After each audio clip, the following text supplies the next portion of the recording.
too. Are we ready? Oh, you ready for You ready?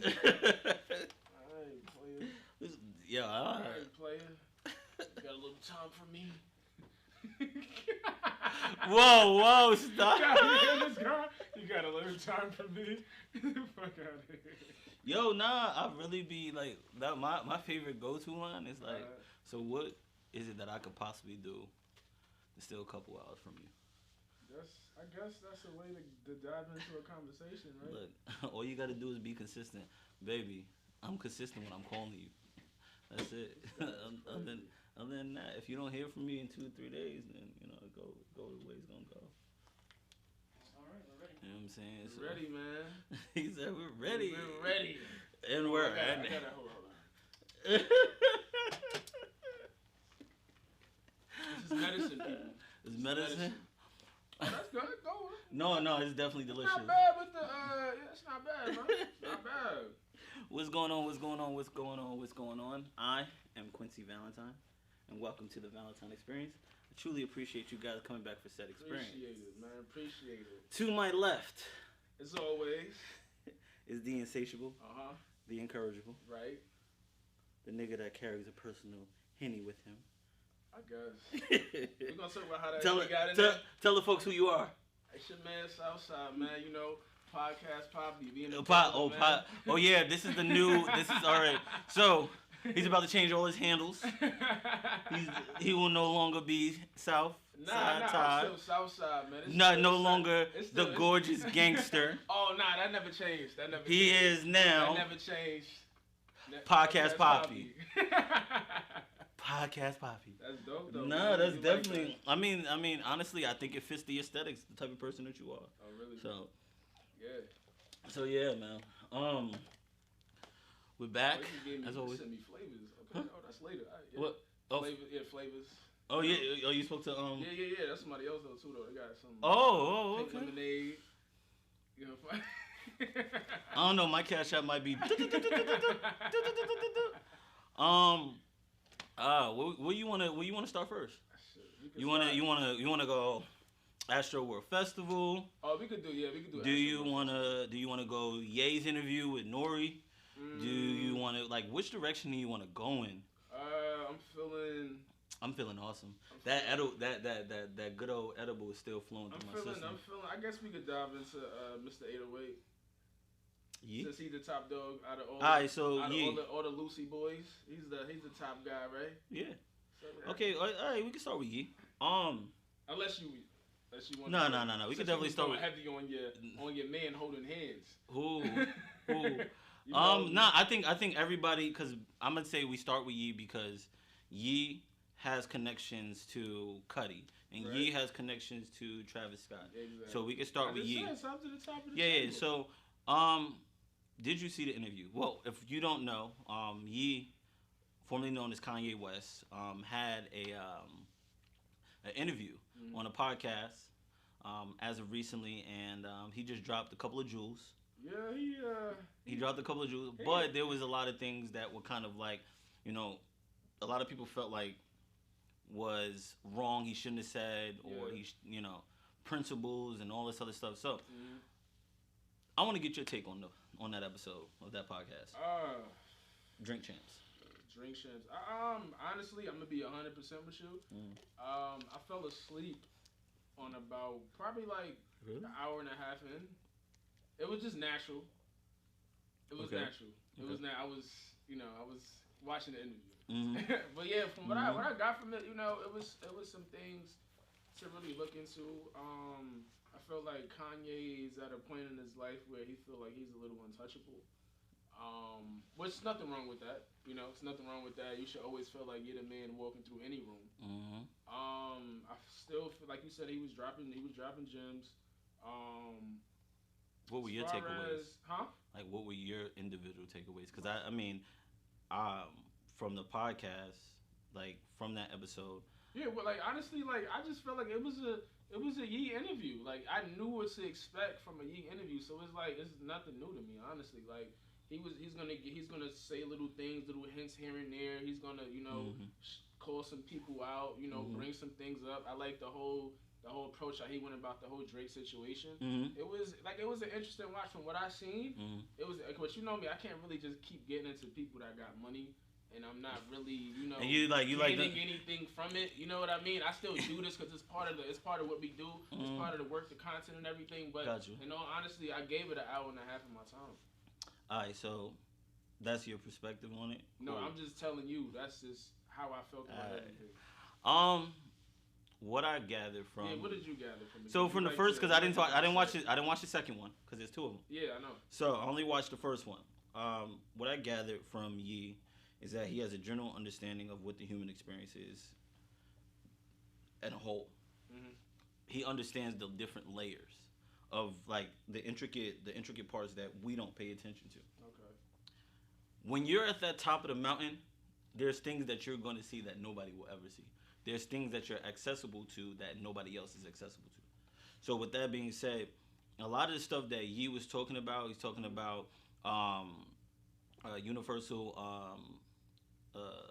universal not healthcare. Help me out. I'm losing. Universal what? No. He was universal monthly income. Oh. Yeah. So like having accessibility to like more opportunities for Black and brown people. Mm-hmm.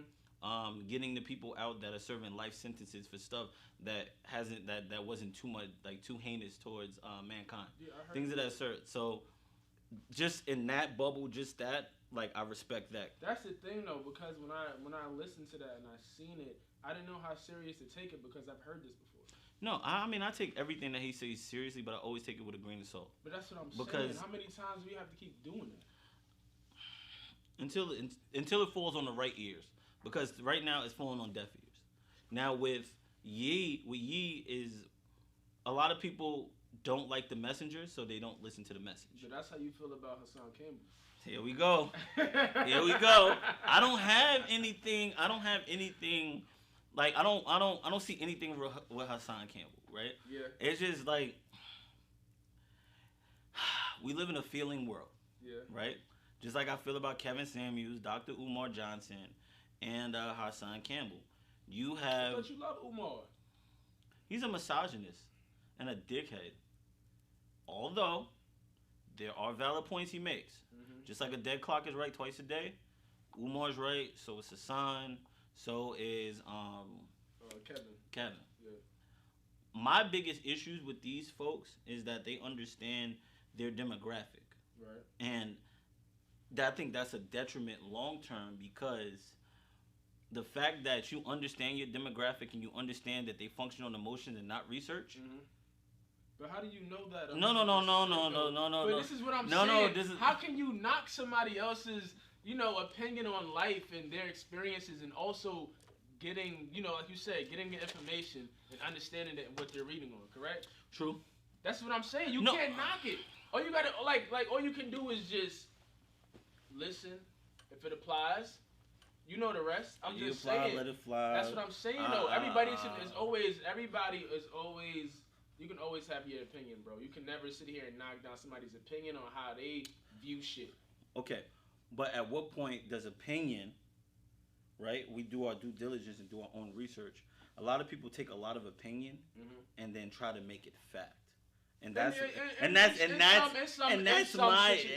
my biggest issue. But what is it? Do you feel like that you do? What is it that you have these hold up with these men? Because it's like they're not wrong. If they was wrong in what they were doing, their status wouldn't be at what it is right now. Nobody's just doing it for clickbait. You ready? It's people that really ride. I'm just being real. No, I know you are. I'm being real with you. Nah, but here's the thing. Nobody likes the truth when the lie is more entertaining. And I agree right? with you on that. So my biggest issue, especially with a lot of stuff, YouTube allows a lot of conspiracy theorists and all this bullshit to occupy space on their platform. Yeah, but they're also my bad. Go ahead. And they know that it's clickbait, and to understand that we're the product. We're the product. So they sell our information, right? So every time we click on something, they send us an ad or something like that. So, of course, these conspiracy theory videos are going to do fairly well on YouTube because a lot of people are looking for stuff that's going to validate their opinion anyway. Because is it more like you feel like people want the truth, or they feel like they feel like you have somebody to back the truth that has a bigger voice in them? No. All right. So my biggest thing is like a lot of people. It's kind of like knowing that something may be wrong, but looking for something to validate your point. Right? So like if I walk out the door and say the sky is purple, right? Yeah. Everybody outside looks at the sky being purple, right?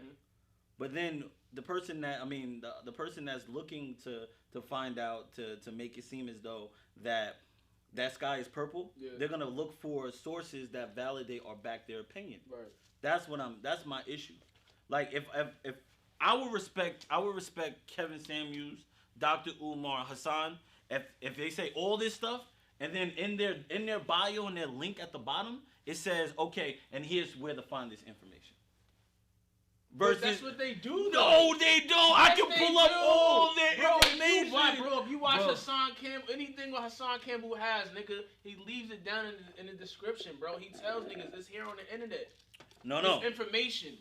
I'm I would never sit here and follow anyone that's not true on their shit, bro. How would I look? How would it look like the rest of the people in the chat line? Well, what I'm saying is, don't put in the bio a link to another video on YouTube that feeds into your pseudoscience bullshit. But that's you got an issue, this pseudoscience bullshit. Like what? So it's cool if Elon Musk can sit here and talk about. But Elon Musk about, and I'm not even talking about color because it just seems like somehow. I'm not gonna say because I'm not saying these guys. Because even with Brother Polite, look what he. I'm not even talking to him. No, he another one. Oh no, he gets no. I would never say his name, bro. He dirty. Listen. Like I got a daughter, my nigga. Listen, okay, we all know about that shit. Everybody knows about it. I'm just saying, I'm talking about the other side, not his personal life. The life of cryptocurrency is what I'm talking about. That's what I'm talking about. Slow down. Slow down. Alright? Slow down. Alright. Go ahead and get back on this G shit. I just feel as though you look at honestly, opinion without fact, knowledge without fact is nothing but opinion. Okay. And a lot of this shit is opinion based. A lot of information that they feed us. That's like a great debate. It's always opinion with facts, right? Correct? It's like a great debate. True. I mean, I feel like over time, I'm gathering I don't ever give anybody any type of information without facts that also support said information. Okay. That also says, okay, this is this. If I'm looking at are you sure that Yee? Because Yee's kind of doing the same thing. The only difference is that Yee is, he's a multi-selling artist. He has clothing lines. He's a part of whatever the fuck else he's a part of. But what I'm saying is when Yee starts talking about prison reform, and he starts bringing up the 13th Amendment, these are things that I know that for a fact I can go back and look at this information that also supports the information that he's speaking on. Okay. So I respect that in a sense. If he was feeding bullshit and he was like, "Yo," and then is it the approach or how the message is being? Because that bothers you. Because Kevin Samuels is extremely articulate. Okay. So I don't. But it's his delivery that bothers folks. No, I think Kevin. I think Kevin Samuels. And as our platform grows, I'm understanding more and more. You have a due diligence to your audience to make sure that you're doing and saying the right things. And yes, being right is subjective. Okay. Depending on what you deem to be right and wrong is subjective. Okay. Right? But with that being said, you still have a moral obligation. A moral obligation to make sure that the information that you do put out there is as close to the truth as possible. The reason why is because for every 6 people that might go look up the information, you gonna have another 10 people that's just gonna take your word for it. Like, and that's like church. Mm-hmm. That's like going to temple. Like, you feel me? That's like going to the masjid. Like, it's no different. But that's what I'm saying, though. And that shit scares me. So it fucks with the human experience. But that's what I'm saying, though, because you gotta like look at this, my nigga. Look, Ye has his following. Mm-hmm. Hassan has his following. Mm-hmm. Kevin Samuel, like anybody that's anybody that's influential, like just out here just trying to inspire the people, that's just trying to do anything to have everybody following them, to bring unity in any kind of way. Like, what is it that strays you away overall? Is it just the messenger overall? And no, it's not the messenger. It's not the messenger. It's not like I don't have anything. Like, the thing is like I have no skin in the game. So as far as like the messenger, it doesn't bother me. Okay. The messengers look like me. And that's what I'm saying. So the messengers look like. So what is Ye saying different? What is Ye saying different that all these other YouTubers are saying different? That's not. It's not what they're saying. It's not connecting with you. It's not what they're saying. It's the biggest thing is, can I factually prove the information that is being said? So if I look for boom, we gonna go from Ye to the Travis Scott shit real quick. Okay. I'm gonna tap into the Travis Scott shit for a second. The first thing that happens with the whole Travis, and God rest, I want to say, I send out prayers and empathy to lives through that whole experience. Yeah, it's crazy. But the fact that people, the first thing they said was, "Oh, it's devil worship." I'm just saying, it's from people that was there that experienced the energy. You can't take that away. You can't take that away from nobody. But perspective is everything. So if I say something to you, it's not about what I said, it's how you perceived it. Mm-hmm. So, like, the biggest thing is, like, yeah, those are people that were there, right? Mm-hmm. But for the people that weren't there, it is not for you to fan the flames. Yeah. Like, even, like, Just Hilarious, right? When Travis Scott came out and actually spoke about, like, what transpired, talking about the video like this? Yeah. Get the fuck out. You ready? You ready? Look. So now, all right. So I'm gonna say some real shit. Go ahead. So Just Hilarious is like, oh, he doesn't seem remorseful. He doesn't seem like he cares. He should have been. And I'm looking like, you don't know how people digest it, like how they deal with their emotions and feelings. And I know that personally, and you know that personally, because there's things that you've probably done that you've been extremely remorseful for. But it seemed like you didn't care, but you did care. Yeah. But you did. But that's not. So are you pleading? No. What I'm saying is somebody's emotions is not left up for your interpretation. They're going off of videos that they seen, actual footage. Mm-hmm. That's the thing. It's not like they're just making this shit up. Mm-hmm. They're going off of raw fucking footage, bro. Okay. And you gotta accept it. Mm-hmm. He's high up. Mm-hmm.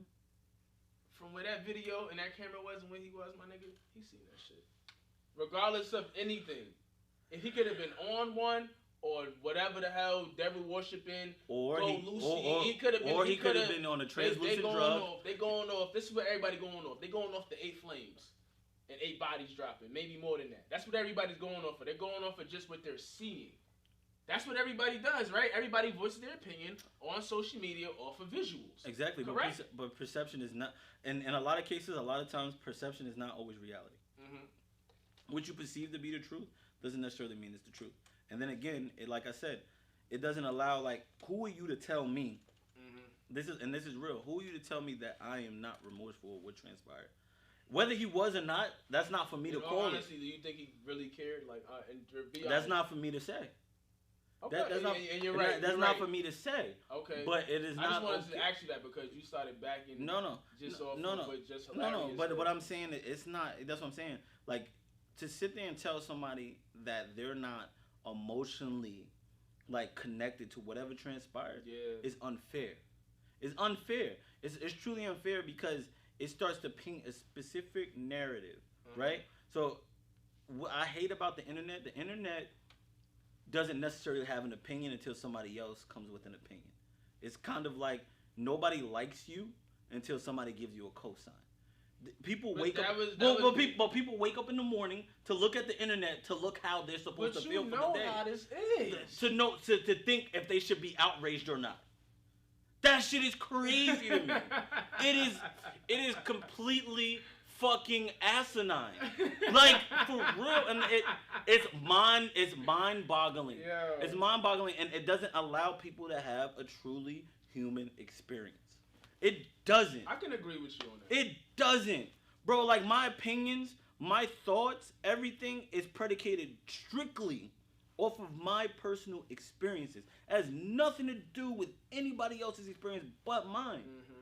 And, like, if you tell me something, if you say, yo, bro, da-da-da-da-da-da, I always take it, okay, cool. I look at my personal interaction with you, my personal relationship with you, and if you ever either A, cause me harm, or always make sure that I'm okay. Okay, cool. If you tell me, yo, you need to do this, and this, guess what?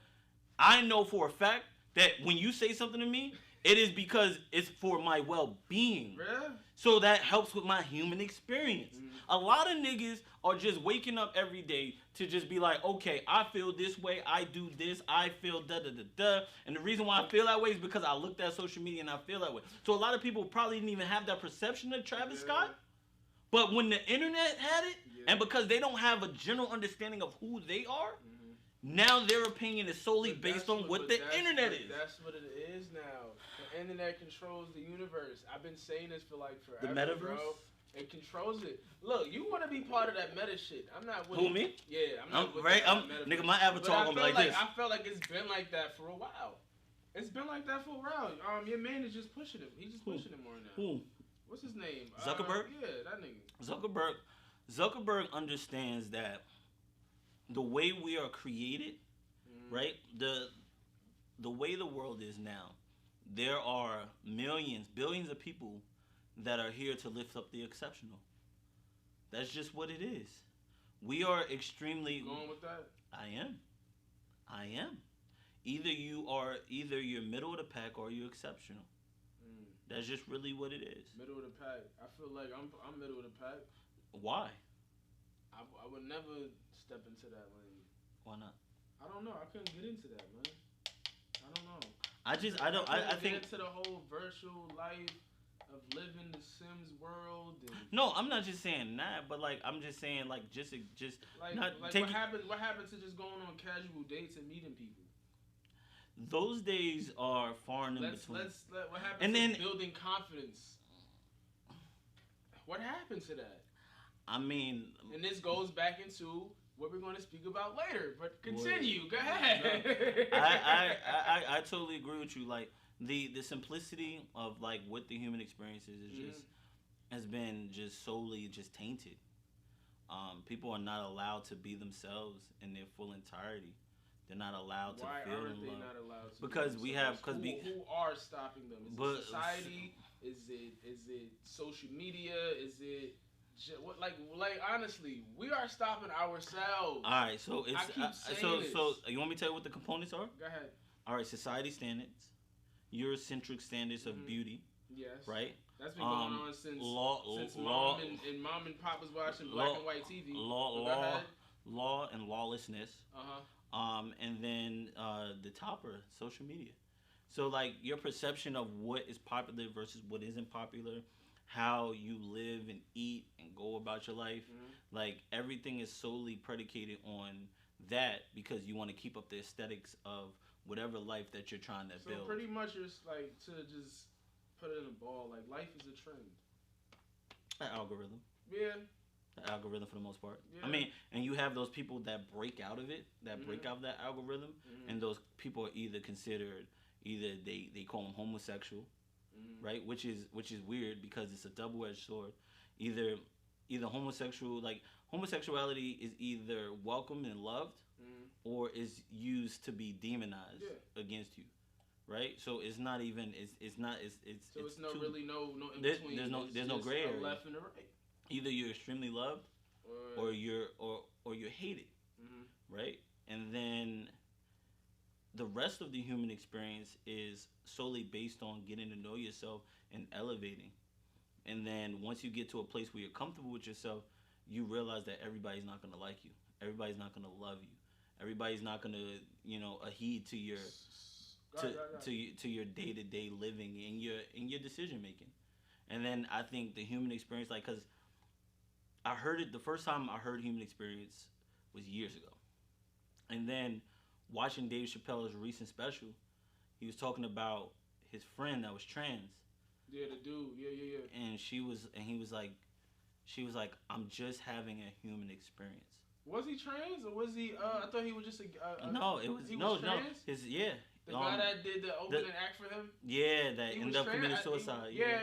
Okay. So okay. she was trans, and then but the last time I heard it, I'm reading Will Smith's memoir this week, and he was like, there's a lot of things about life, and I'm just trying to have a human experience, and I'm paraphrasing.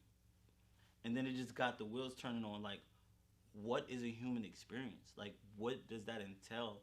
Like the love, the loss, the emotional connections. It's a whole lot of. Yeah, but it's so many moving components on what the human experience is. Yeah.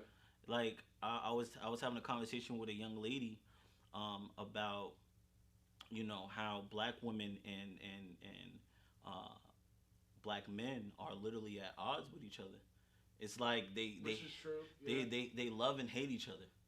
Like black men use every opportunity to either disassociate themselves with black women, disrespect them, make them feel less than, right? But then use them as objects of desire and sexual admiration. But that started with hip hop. Yeah, but then you look at black women feel like black men aren't doing enough to protect them, make them feel special, give them a safe space. Yeah. So they're constantly at odds with each other, right? You look at certain black men think that a lot of these black women are their mothers. So they assume that they're supposed to take the reins of taking care of them, until they figure out what the fuck they want to do with their life. And then you look at black women, they're like, I'm independent, I don't need no nigga, right? And people don't even when black women say that, a lot of black women don't realize how emasculating that is to a black man. Oh, the number one word. What is that again? The number one thing they say. I need a real man. I need a real man. I had a real conversation. So somebody said, Spike Lee had on, I think he had on a satchel and a suit. And the first thing the lady was like, "Yo, he's gay." And I was That's like, what you said about Spike. Yeah. Spike? And I was like, and I stopped what I was saying. Like I was talking, and I was like, what makes him gay?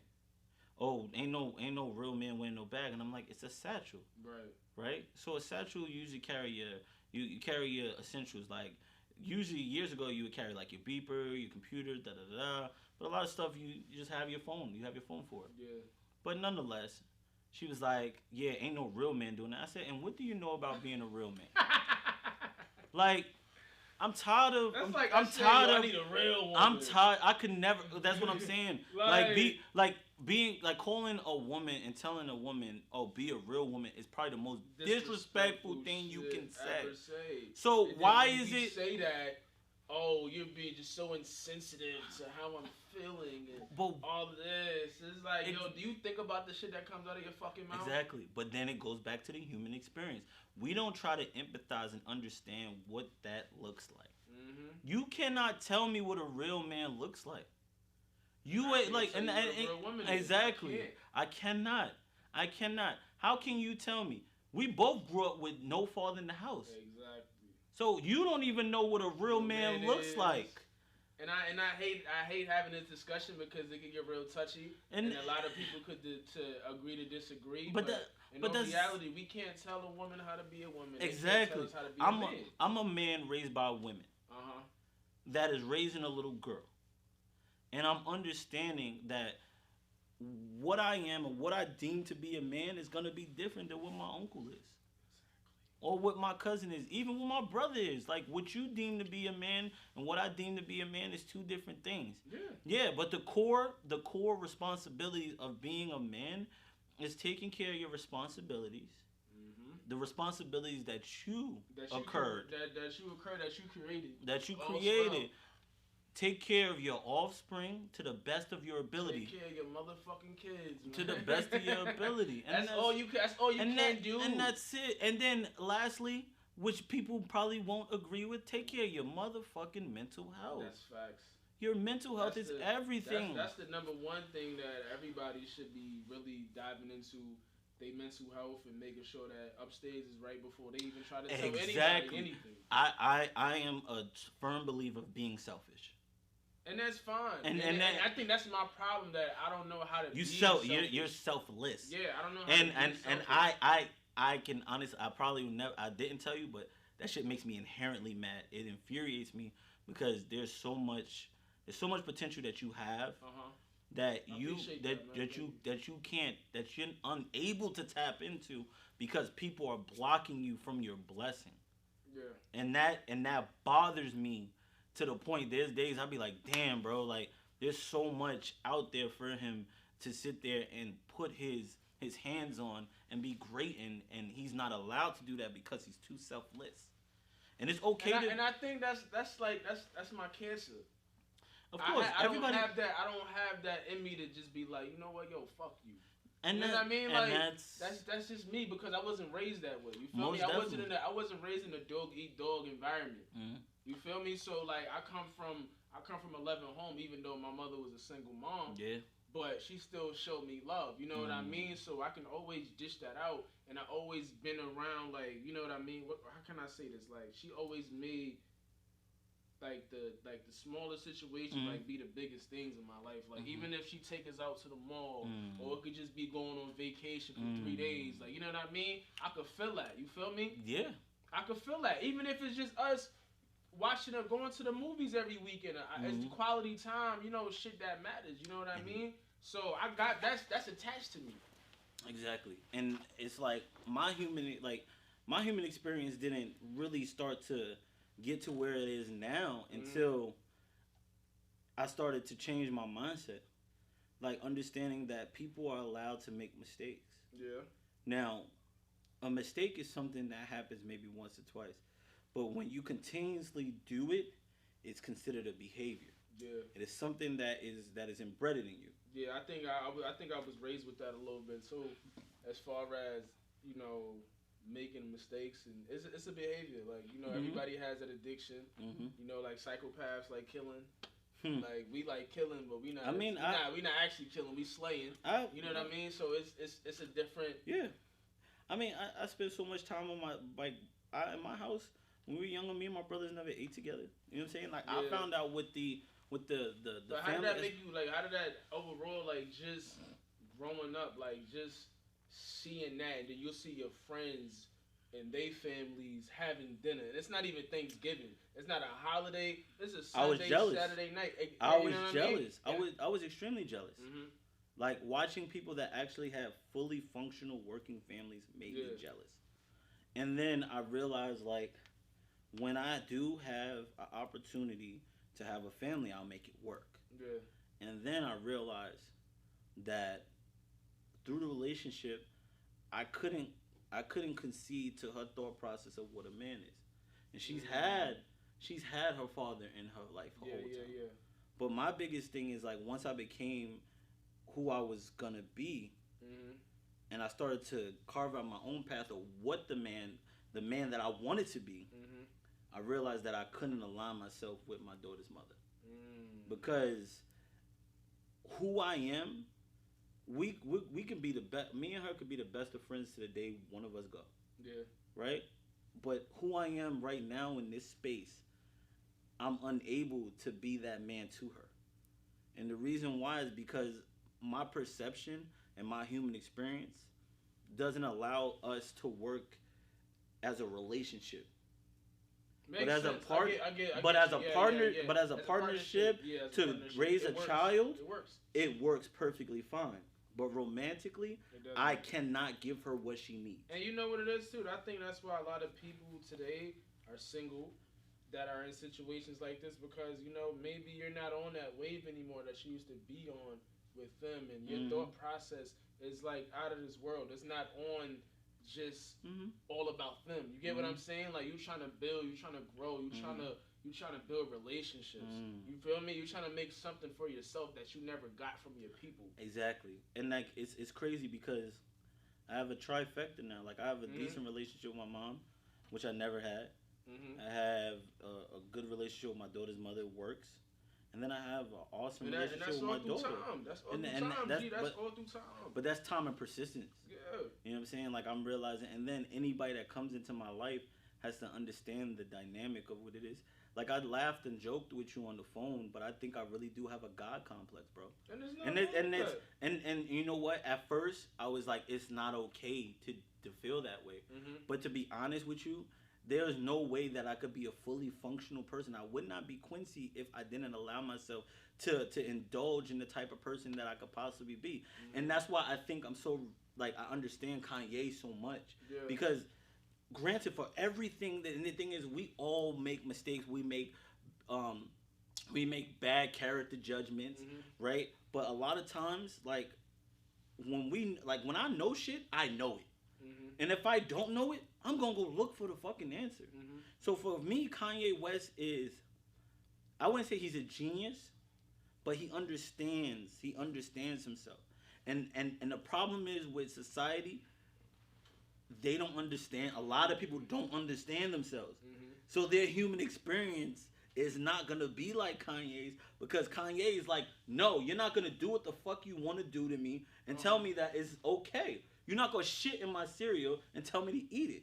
I'm not doing it. But honestly, like, that's been him before he even had a name, though. That's just him. That's his personality. I think money made him worse. No. Money only brings out what the fuck you are on the inside. But but that's still not good character, bro. No, but that's still a sign of ignorance. But I agree to disagree. The thing is, like, the type of person that he came in the door, very humble. Very humble. Very humble. Very, very, very. I appreciate being here. Thank you. And maybe motherfuckers did doubt him. They did doubt him. They did underestimate.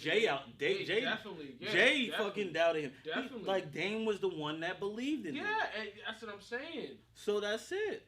So like you can't be mad that everybody always counted him out. Everybody always, like, even, and for him, like, I think the relatability comes because he said the same thing I just said. He was raised by women. You feel me? And everybody, even back when he wore the pink polo, a lot of niggas used to think he was funny money. And this is like, we talking about it was a different industry. But this is what, like, I'm saying. Gang banging was still in the streets, but you get what I'm saying. Anything that is not understandable. They didn't say it to Cam. No. Huh? They didn't say it to Cam. But hold on. But Cam's aesthetics. Cam coming in, Killer Cam. You know what I'm saying? When he was Children of the Corn, all that stuff. Nobody ever questioned Cam's, like, his validity when it came to this game. Kanye came in not talking about none of that stuff. Kanye came in just, this is what I am, guys, accept it. I think it's more respect than fear. No, and that's just one of those things. So like, when Kanye doesn't seem like the kind of guy to get active and get a nigga shot, but Cameron seems that way, so we're not gonna test him. That's how I look at it. Two things could be right. Two things could be right. He's a college kid. Cameron is a street guy. He's got it. He you know what I mean? His hands is everywhere in the street. Two things could be right. The nigga could walk in the street with a motherfucking dashiki on, and niggas won't laugh at him. Exactly, and that's just how he functions, and that's just what it is, bro. But what I'm saying, with Ye's thing is Ye wasn't like that. You follow? So because Ye wasn't like that, people like, if he's not one way, he's the other way. Exactly. You follow? So like, and I think it just in the black community, we don't give people that creative space to be like, it's like, oh, he's not like the other niggas. Oh, he gay. Oh, he's not like, he hard. He's not that. Cause guess what? But I don't really think because black community, we're just more outspoken because we curated the shit. I think that's what it is. We created a lot of shit that people emulate, right?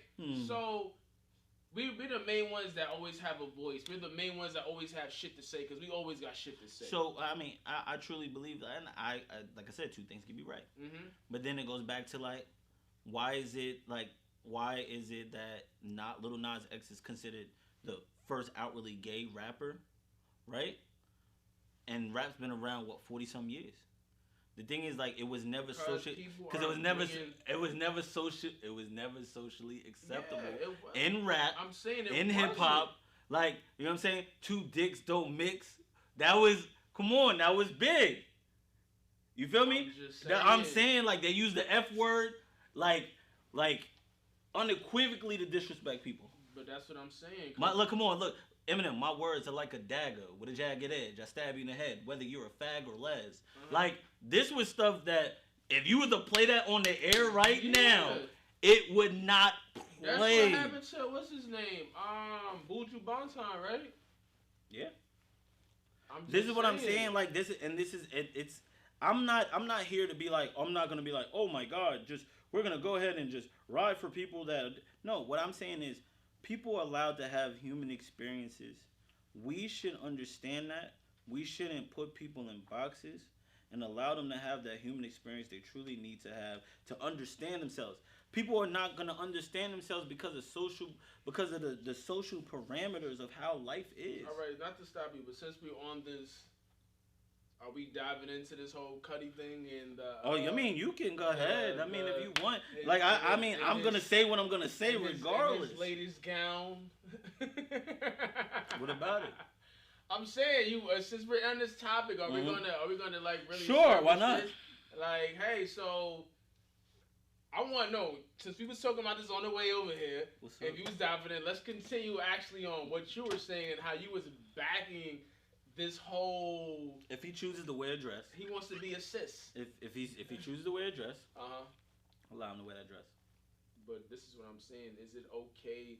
Like, it's like, honestly, like, I felt like it was devil worshiping.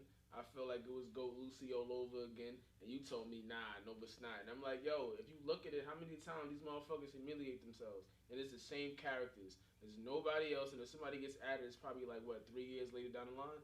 That somebody else is out here putting a diaper on. You want to, like, humiliating yourselves like you're a fucking kid. But here's the thing. Oh, we got men out here cross-dressing. Okay. If you, I don't, like I said, I don't have a problem with the LGBT community. I don't have an issue with it. But if you like how they got mad at Lil Nas X. Lil Nas X says he don't want to be gay no more. But he was trolling though. All right, but this is what I'm saying. Who wants to troll with people that actually out here dying on these streets for their right to have a human experience? Right, exactly. This is what I'm saying. So what do you want to be? What do you want to be? What do you want to be? Ready? Like, what example are you setting for the younger generation? They want more sisters than men in these streets. Man, fuck your kids. You said it. Look, fuck your kids. Fuck your kids. Bro. It is not my responsibility to raise your. It is not my responsibility to raise your children. Yo, you only saying that because you ain't got no son. That's why. You don't have. Guess a what? Son. You ready? All right, let's hear it. All the black children that walk this earth. Yeah. Right? Yeah. Are some way connected.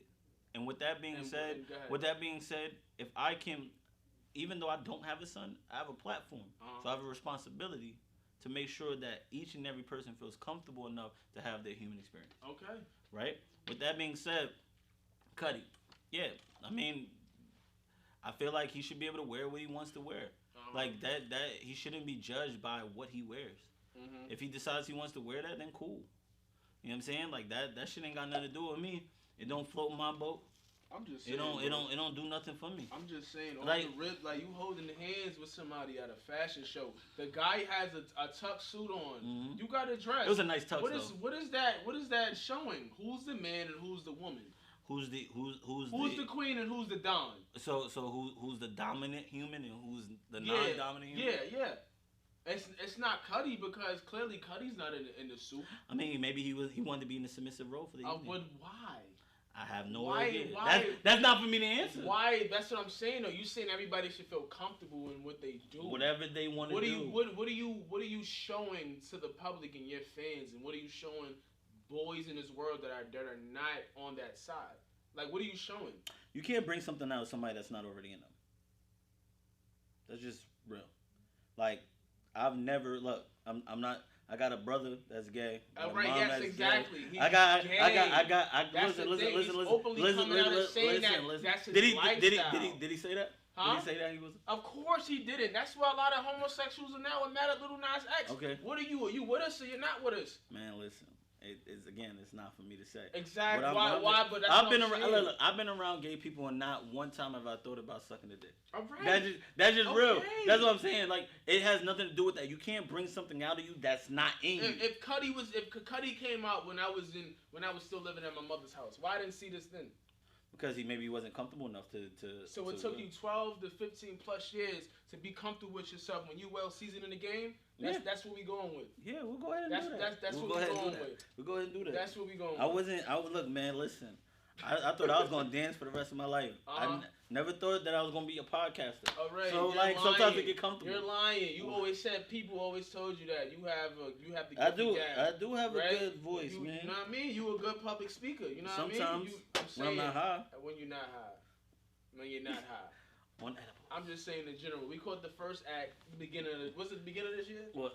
When he had the whole Nirvana thing going on, and he was that was an homage to Kurt Cobain. It wasn't. It was an homage to Kurt Cobain. For him. I am a fan of Nirvana, so okay. Yeah, it was an homage. So. All right, and then after that, is it the same tribute to the? I don't know. I don't know what he was thinking when he put his outfit together. I know when I get up in the morning, I like to put jeans on. That's exactly like nigga. Really, I don't even know. The crazy part is, I couldn't even say what was it. No, because he was actually recording in the car on his way to the fashion show. So he actually lined this shit up on his bed and say, "Hey." He said, "I'm about to kill him with this." He said, "I'm about to kill him with this." I'm finna be a bad bitch today. Indeed. If you want to be a bad bitch, you could be a bad bitch. Listen, man, I fuck with people when they got their conscience back. That's what I fuck with.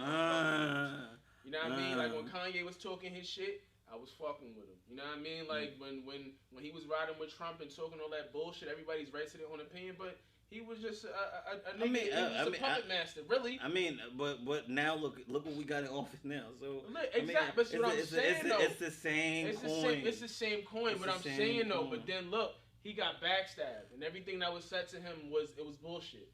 And then he came back to our side trying to ride with us. This is why I can't take these celebrities serious. You can't take them. But that's in between of trying to find. He's trying to get his freedom back and still deal with that other side. You ready? But here's the thing: they are part of the entertainment business. Exactly. They are here to entertain, and that's it. The industry is what? Demonic. So guess what? It's either you going left, you going right, or you going straight. I think there's a good portion of the industry that do partake in demonic practices.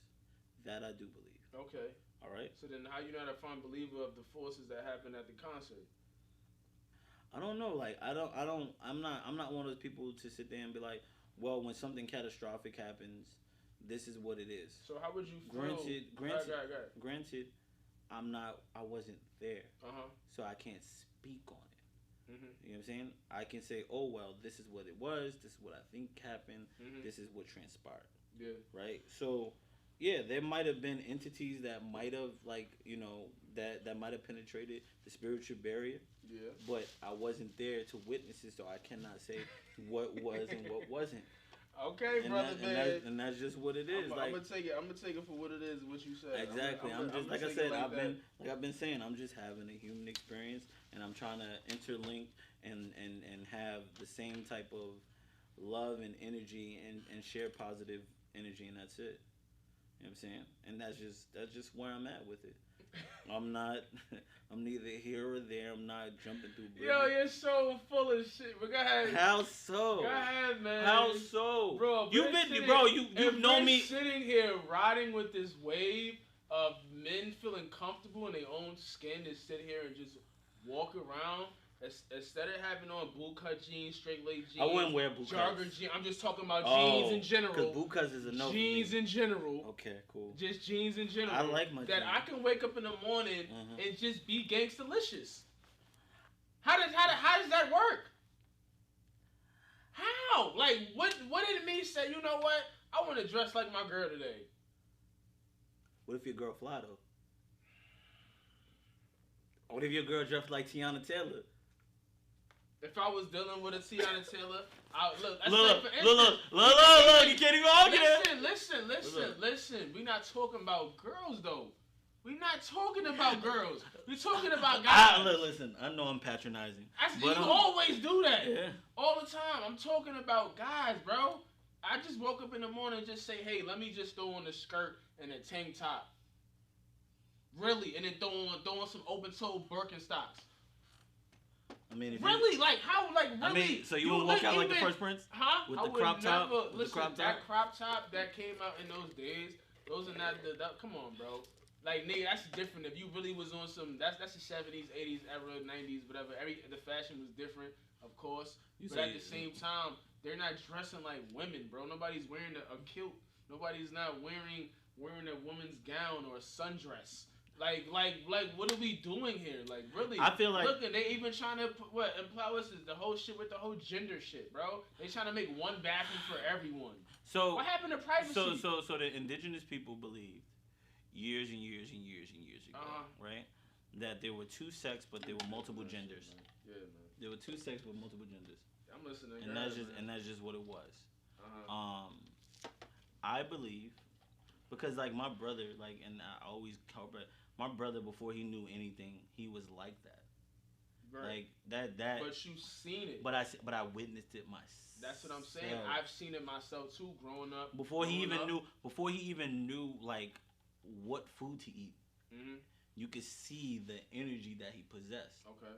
Right. So for me, like, I look at that and I go, oh damn, like there are people that just live in a different like spectral space, and I think everybody should have the opportunity and the fortitude to understand themselves and love themselves and have that human experience, because nobody else won't allow them to have that. You know what I'm saying? Like when you're out and about and you're constantly being scrutinized by the way you look, the shoes that you put on, the way you wear your hair, even down to the scent that you might put on your body. Yeah. So like, I think it's our responsibility, whether Cudi is gay or not, right?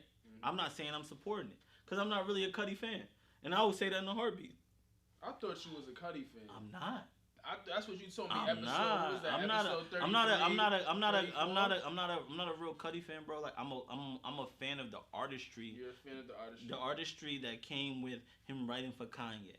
Like you go and watching the liner notes and him putting together behind the scenes. But that's what I'm saying. We fall in love with the character. The artistry. This is what I'm saying. The artistry. And then when it's time for reality to hit on these streets and we see them, it's like, well, damn, we don't know what he's living or what lifestyle he's living. Like, dude, at the end of the day, like I told you before earlier, you said that. What you said? You said he looked like a pretty nigga. What you said earlier when we was having a conversation in the car? What you said? You said he was he was looking nice in his outfit. That's what you said. Nigga said, yo, if you want to look good in his outfit, let him do that. All right, and I said, so like, if he want to be a pretty bitch, let him be a pretty bitch. And what I said to that, I said, okay, look at RuPaul, the actual gay man, right? Correct. RuPaul wears tailor-made outfits. He doesn't step. Yeah, he doesn't step in sachet. I ain't gonna lie, his suits is fly. Exactly my point. He doesn't step in sachet all over the streets, but when he goes drag, does he look a hot mess? No. My point exactly. But then it goes back. Exactly. So then it goes back. If you're gonna be a bitch, get right. But what I'm saying that's how I feel. If you're gonna go in that lane, make sure you look cut up right to tell them bitches. This is how I do it. All right. So boom. With that being said, that goes back to the artistry, perception, right? So it could be abstract. The way he put it together, it could have been abstract. I'm saying artists. So holding hands is part of the artists think differently. A real genuine artist. A lot of people that into different type of artistry, they think differently. We need to start holding these artists accountable for what? For the fuckery that they feel like they need that they could get away with. Number one, because they've been seasoned in the game or whatever kind of status they have. Because at the end of the day, like, what are you portraying? What are you gaining? What are you gaining? Honestly, what are you gaining? To be humiliated by millions, see the shit, and say, well, I still fuck bitches or I still fuck niggas. Like, what are you getting out of that? Do you want attention on you? Are you missing something? Like what? Like really? What is? And that ties back to mental health. Yeah. I think that's what it is. Less dresses, go see more therapists. Mental Less health. dresses, let's go see more therapists and counselors and psychiatrists. Let's work on that. Less of expressing your art and let's dive into your mental.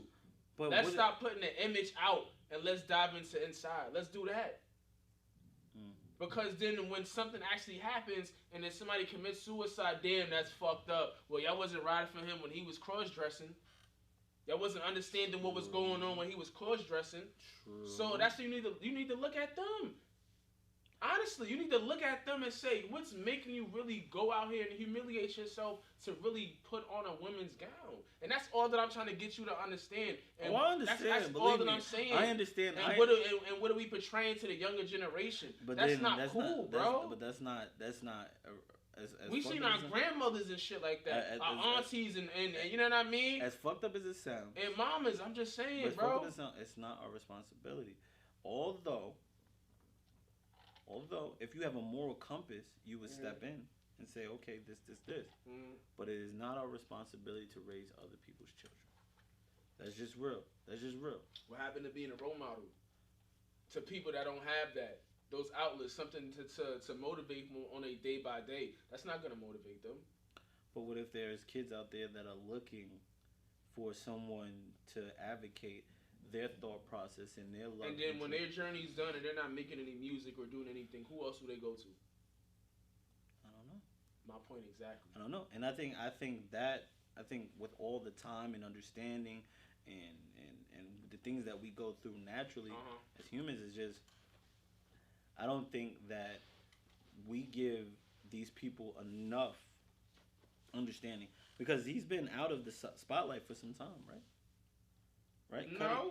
No. I'm saying over the last 7 years, he's been out of the spotlight for some time. Nigga, he just did this shit with Nirvana that he was talking about. Yeah, but I'm saying from a musical standpoint. He was on Drake's album. It's different between being a feature on somebody's album. I'm saying if you're that guy, then it shouldn't even matter. Jay does it and everybody glorifies it. But he's Jay. All right, but Cuddy's in that conversation. He's an artist, right? He's a rock star. He's a multi-platinum selling. Song that he put out a couple years ago that was running all through the fucking world. Pursuit of Happiness. Was it? I don't know. Whatever how the song went. That's what I said. I'm not a whatever. I'm just saying, he's universal. Cuddy's universal. He is. There's a lot of people that even Rory from New Rory and Miles said that Cuddy helped them through a lot. It helped them through suicide prevention, stuff like that. So it's just different for everybody. What their perception is of what it is. But as time progresses, we need to change with the times as well. This antiquated way of thinking, this way of how we've done it for X amount of time needs to change. In order for us to either two things happen. And this is back when I used to do all the shit under the sun to get money. You want to roll so bad. Two things. Either you get really sharp, or you get sloppy. And the thing is, if you are standing idle, you're getting sloppy because you're not learning anything. I agree with you. Right. So what I'm saying is we need to change the way we think in order for us. If you want to function in a society that they're making, cool. But if you want to build a sovereign nation, because a lot of y'all niggas be like, fuck this, da-da-da, but y'all don't even want to be part of a sovereign nation. Y'all still out here talking about fuck the government and all this other shit, but y'all out here getting a job. Y'all out here be like, fuck this, da-da-da, but y'all still waiting for your income tax to come. You can't say one thing and then do something else in the other hand. Yeah, you know what I'm saying? So what I'm saying that is if y'all really want to build your own and y'all want this and y'all want to control the narrative, then build one and become a sovereign nation. But if you're not going to do that, then understand that you need to change with the fucking times. That's just that simple. I would say more just being open-minded and just being more acceptable to a lot of things that's going on. They're trying to. I think people are they're not used to it. Especially the older generation. The older generation is not used to that. Your granddaddy, your uncles, your aunts from any state, you know what I mean? Cultural worldwide. A lot of niggas ain't gonna stand for that shit. And that goes back to just generational shit, bro. That's all it is. And I just feel like they're just trying to put like this, like it's okay to be this way. Yeah, it's okay to be this way when you're at home. When did that, like, honestly, like, what did bringing your dirty laundry was cool to do? Wait, hold on, time out. Don't do that. Like, don't do like that. When? Don't do that. Like, don't fucking do that. Bro? What like, when was it okay to just say, you know what? Like, you never knew, like, nobody was homosexual. You never knew nobody swang. You never knew all of this shit until shit started growing through life and social media started becoming the biggest thing in life, bro. Nobody knew none of this shit. When people found out things about everybody throughout the world, everybody was so shocked. Alright. I'm just being real, bro. Okay, so why is it that we have to keep heterosexuals can be out in the forefront, but people that are homosexual have to stay in the closet? Why is that? Why was that even ever a thing? I'm saying that was why was a thing. why was it a thing though? It was a thing. Like, everybody wants to feel accepted, right? Cool. But who wants to, like, why would you want to push your business out in the street for niggas? That's like, for instance, when we had a conversation yesterday, you said a nigga will punch somebody in the face, they found out, they was getting their ass ate, right? True. Right? True. So you look at this shit, it's like, okay, cool, I'm a homosexual. Like, people are gonna judge me regardless. Anybody's gonna judge you. You judge regardless, like, whether your sexuality, whatever you judge. Judge regardless. You know what I mean? Mm-hmm. So it's open now, and I have no problem with it. But it's the way how people are going about it, and just trying to really just I get what use you're saying. that. I get what you're saying. They're trying to use that like like a card. You feel me? Like, it's weird. Yeah, but it's the same thing that Dave said. It's like when you're in a when you're in a situation, like, we never separated ourselves from that community at all. They separated themselves. But that's the thing, because I mean, you have a community of people that feel like they are not socially accepted, right? So they want their rights. Mm-hmm. As a black man, I understand that, right? If I don't understand it, then there's people around me that understand it for me, right? Then you tack on the part that my biggest issue is with this whole debacle about all this stuff. Because I mean, like I said, I'm all about having a human experience. If you want to be equal, just be equal. Right? There is no special rules for you. There's nothing. If I get into a fight with a straight man, right, I'm probably going to get a battery charge. If I get into a fight with a homosexual man, it could be considered gay bashing, and I could sit for 15 years. So that's just always been my issue. That's how it always looked at. Like, that's always been my issue. Like you're attacking gays. Like, you're it's like with that whole situation. Like, I just feel like there's two people. There's two sides of the spectrum. You have two different personalities. It's like, I want to be accepted. Please accept me. Mm-hmm. And then there's other people on the other side, like, why do you need to be accepted? So you have two groups of people that don't understand each other. So now you have an issue. And then you have the religious people that are like, God made Adam and Eve and not Adam and Steve, and you goddamn it, you can't be out here sucking. That's the niggas that kill me. I ain't gonna lie, a lot of Christian people be going heavy on the gays, bro. But I don't understand it, because God loves everybody. You know what I mean? Like, and I don't know, like, you walk around with so much hatred. Like, I don't hate no one. You know what I mean? Like, you live your life, you do what you do. I tell you this all the time. You came in here with the motherfucking Metallica 6s. I don't judge you. You my mans. Like, you feel me? Like, live your life.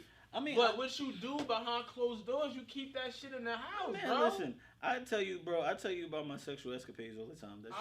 That shit don't even mean nothing to me. Like, yes, for me, and I feel you. But for me, like, I feel like the biggest thing with, like, I always had with just the human experience is just allow people to grow into whoever they want to be. Mm-hmm. Just allow that. People don't allow people to grow, man, and it's mind-boggling to me. It is extremely mind-boggling. Then you got the ones that do it for marketing schemes, and that's where the glitch. That's when the glitch comes in. Like, that's when that community feels like they're just portraying this act so they can boost their status of popularity or whatever, whatever agenda they're trying to fulfill in that moment. Do you feel like there is a overall agenda in this world? Yeah. Do you feel like what do you feel like? I feel that they're pushing their agenda to demasculate young boys. To emasculate young boys. Yeah. And a lot of women want softer men and men that are more emotional and that can be more sensitive and just that's just how I feel. I just feel like the world is just shifting, bro. Like everything is just being like just sensitized. Like you have to just watch what you say about anything. You just can't really have that freedom of speech. And then like, it goes back. I think that shit is lost. I think that shit is lost. Yeah. I think it's lost because we used to live in a time and day where like, okay, we can watch Mad TV and crack the fuck up off an Asian joke or a Jewish joke and do this. Now it's like cancel culture. Everything is cancel culture. But is cancel culture really real? Honestly, no. Okay. But it's still controlled by us, the people. Us? The people. Us? The people. Oh, okay. That's what I mean by us. The people is still controlled by the people. Either way, regardless the situation that happened with the baby. If it were honestly, like I told you, if it wasn't if that wasn't for Dave Chappelle, honestly, he would still be in the same predicament that he'll be in. So you know, like the Ye concert didn't do shit for that. No, and that the whole DaBaby shit, like, first of all, what really like, and this is for me to kind of just get this out because I wanted to get it out the day it happened. Mm-hmm. The fact that you have a CEO for the LGBTQ plus community is crazy. Right? Like, you have a spokesperson. You have a CEO. The CEO. So that tells me that they have a vice president, an executive. They got everything. But this is what that means. That tells me that it's a licensed business. It is. Right? So, like right or wrong, either it could be written off as a 1099, which is a regular business. But if it's run as an organization, it's a nonprofit. It's a nonprofit, which is a 501c, so it's tax free. Mm-hmm. We're not even gonna get into logistics of that, because I can go days about shit like that. Don't let me get into my brain for real. But then the fact that did you really have to just pop your jacket? Nah, it just cause that shit really, bro, that shit really got. Cause I'm trying to say it without getting hot under the collar. It ain't. And then when Shorty said, "Oh, we believe that this person is remorseful enough." That's what the CEO said about the baby. We feel this person this remorseful enough. He's done enough. Yeah. To allow him to perform. Who the fuck are you? Like, when I heard that bro, shit, it threw, I was just like, bro, it wow. Threw. And that's why I say they rule the motherfucking world. And I keep saying this. A lot of the top billionaires and millionaires, they swing, bro. They swing. That's where the money and revenues. I'm telling you, bro. Yeah. How can you just come out and tell a man, yeah, we the reason why he eating right now? But then not even that. Rolling Loud kicked him off the tour, right? Right? Because it was happening on Rolling Loud. Mm-hmm. Rolling Loud is now fucking like they're producing his concert, so they're gonna go ahead and fund his new concert, his new tour. Okay. Rolling Loud. I'm telling you, man. So you telling me I have to get in bed with y'all, and I have to do all this other stuff. I have to make you feel okay. That's like when you're at home with your woman. You can be right about. And that's why I don't have one. And that's why I don't have one. I sleep ass naked by myself every single night. Yo, and if I want to answer text messages, that's cool. If I don't, I fucking don't. In this society, in this music industry, it's like you really have to bend. It's not. I don't think it's just music. You have to bend over it. I'm just saying, like, just in that field of music and like what we follow and just in general. Like, you have to bend over backwards and get fucked, bro, to really sit here. Like, you don't have nobody to sit here and co-sign for you. Like, you're going to get fucked. You're going to get either blackballed or you're going to get canceled. And, like honestly, that's just what it is. And that's how I seen it. That's why I say, like, that shit kind of just falls in with the whole gender thing and everybody feeling comfortable in their own skin because, like, these niggas they rule the fucking world. But then again, it goes back to allowing people to feel comfortable. Because if them people were in it's a twofold. If them people felt like they were accepted from the beginning, I don't even think half of this shit be transpiring. Honestly, no. Because the thing is, if you seen Black Panther, and there's a scene where T'Challa said, "Why didn't you just bring the Papa? Why you didn't just bring the baby home? Why you didn't bring the boy home?" Mm-hmm. And he was like, "It was the truth that I chose to admit." So to sit there and say, "Okay, cool, you created this situation, mm-hmm. right?" And instead of just accepting mm-hmm. what you created, you omit the truth and you push these people into a far corner, mm-hmm. right? And just like most things that you push into a corner mm-hmm. and you choose to ignore or you keep poking at, eventually it rises up. Yeah. Like except for black folks for some reason. I'm mad that you just fucking said that. It's so true, but I'm just mad you said that. But go ahead, man. Go ahead.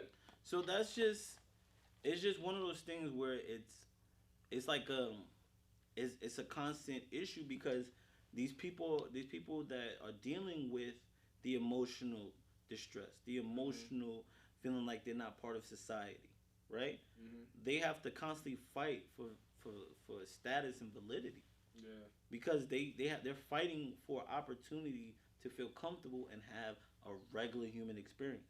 Mm. And then when they stop, when we stop treating them or stop pushing against them, it's kind of like when your child is at home acting out. Mm-hmm. Ignore them long enough, they go about their business. Yeah. Or they do what they need to do, or they understand. Exactly. So like you gotta treat people like, hey, look, I love you with the love of God. Mm-hmm. I appreciate you, and you've earned the right to have that human experience, and that's it. And when you do that, it allows people to function comfortably and be themselves, and then they can focus on other things. Yeah. They can focus on because now they're no longer mad. They're not actively going out their way for their right to exist. And if as a black man, I feel as though you or me can empathize with anybody that is dealing with these different things to have their human experience because we fight to have a human experience every fucking day. Bro. And that's what bothers me.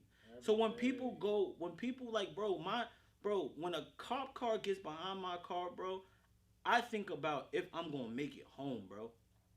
Shit. So imagine being a sure my car don't smell like no fucking weed. Exactly. So imagine being a trans person.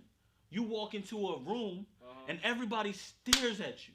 Yeah. It is no different when you walk into the store, and we've dealt with it.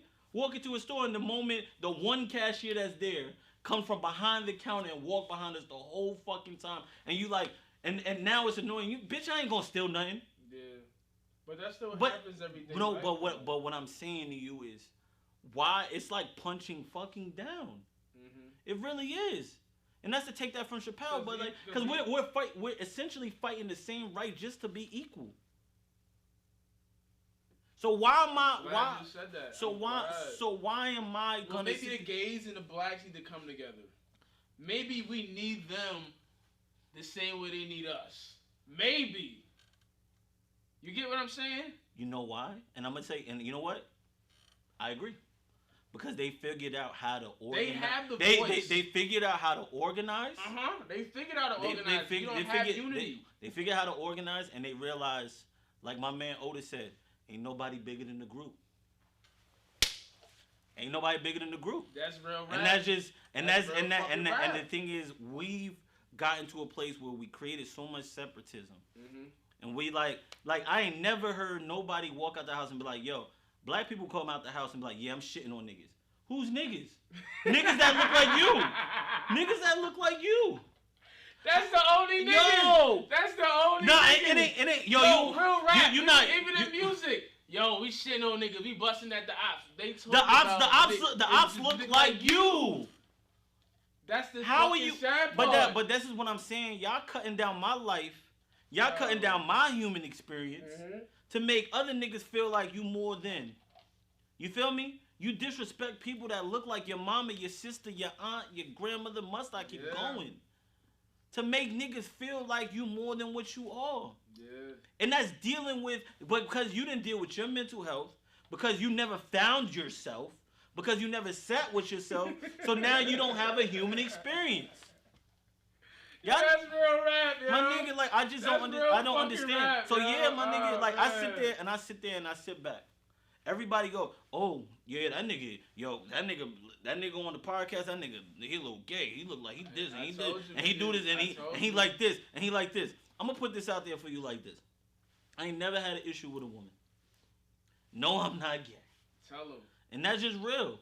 That's just real. Yes, I function in my masculine energy and my feminine energy. You know what I'm saying? I can go lay in the bed and let shorty rub up and lay up on me because I know myself. A lot of y'all don't know yourself.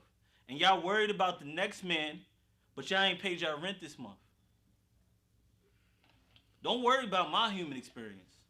Worry about yours. That's real. You know what I'm saying? Man. Worry about the validity, the understanding.